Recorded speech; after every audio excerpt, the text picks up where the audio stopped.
Monsieur le président, madame la ministre, monsieur le président de la commission, madame le rapporteur, mes chers collègues, la commission mixte paritaire s'est réunie le 9 novembre dernier sur le projet de loi de programmation de la recherche pour les années 2021 à 2030.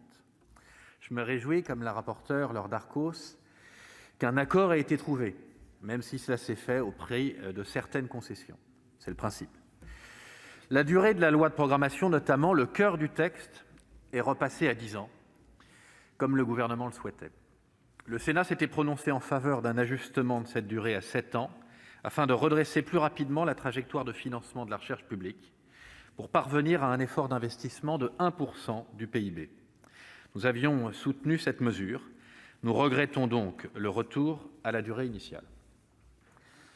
Le projet de loi a suscité de vives réactions parmi le monde universitaire. On le revoit ce matin. Les critiques portent essentiellement sur les dispositions qui remettent en question le mode actuel de recrutement des chercheurs. Je pense notamment à la création de la chaire de professeur junior. Le Sénat avait adopté des garanties visant à renforcer la légitimité des recrutements des jeunes chercheurs par cette nouvelle voie. En effet, nous avions adopté une disposition selon laquelle un quart des membres de la commission de titularisation seraient issus du CNU. Nous regrettons la suppression de cette disposition en CMP. Autre sujet de discorde, l'amendement adopté au Sénat permettant aux universités de recruter directement des enseignants-chercheurs sans passer par le filtre du CNU est la cible de nombreuses contestations. Cette expérimentation figurait parmi les propositions de campagne du Président de la République et s'inscrit dans une volonté d'accorder aux universités davantage d'autonomie. Le Sénat avait d'ailleurs déjà adopté cette mesure en 2013 à l'initiative des écologistes. Le principal argument invoqué par ces détracteurs était que cette dernière était le seul rempart contre le localisme, cette pratique qui consiste pour une université à privilégier le recrutement de doctorants issus de cette même université. Je comprends cette crainte, mais je crois utile de donner davantage d'autonomie aux universités.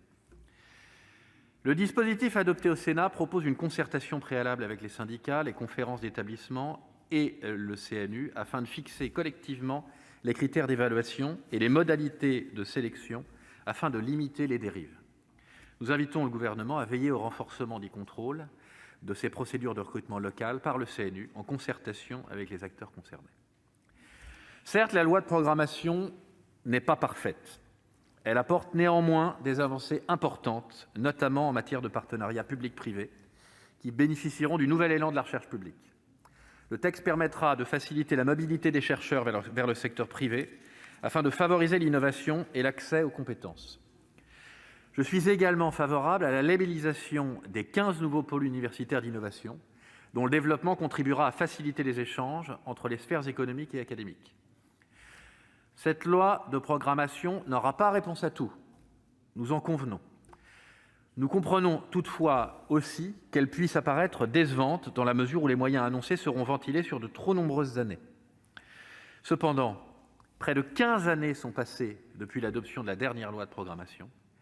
Nous ne pouvons plus attendre.